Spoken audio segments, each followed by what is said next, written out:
Few franchises hold the same iconic status as G.I. Joe, and Skybound has excelled at bringing the Joes back to life in the comic book world. Through captivating miniseries like Duke, Destro, and Cobra Commander, the publisher has spent the past year crafting an intricate tapestry of stories centered on G.I. Joe's fascinating characters. Now, Joshua Williamson and Tom Riley are steering the ship to debut the Energon universe's first fully fledged G.I. Joe comic of this new chapter, tying together the narrative threads built over the last year. What adventures will this fresh take on G.I. Joe bring to longtime fans and newcomers alike? Let's get into my full review of this thrilling new series. G.I. Joe Issue 1 kicks off with an intense simulated combat mission already underway.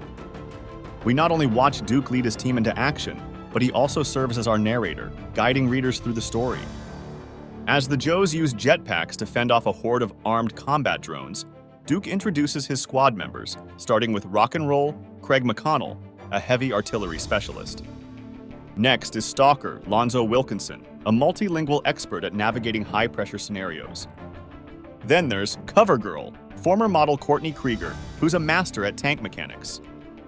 There's Clutch, Lance Steinberg, whom Duke praises as the most skilled driver he knows and his top choice for a battlefield escort.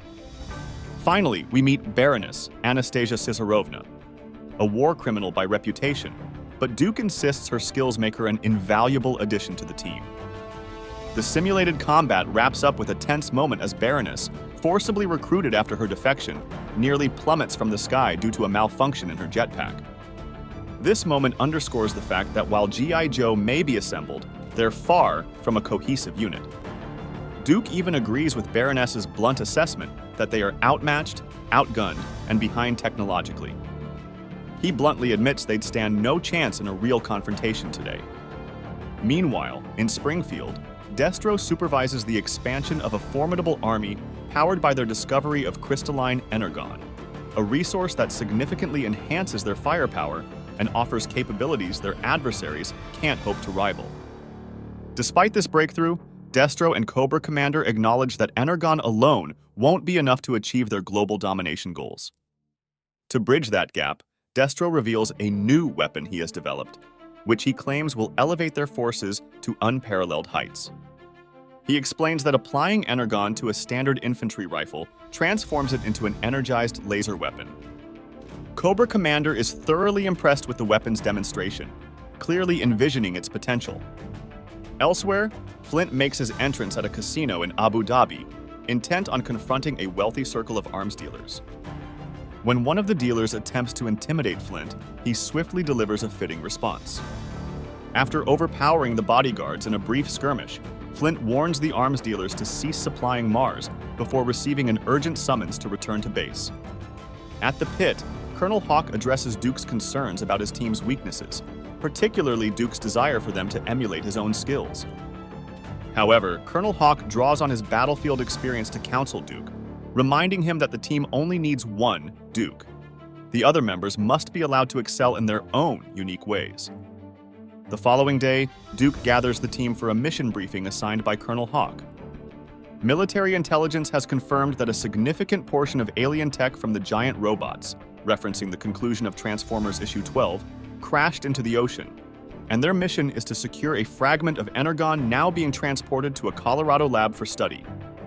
Meanwhile, Destro has been tracking that same piece of Energon and informs his Mercer-led squad that they must intercept it immediately.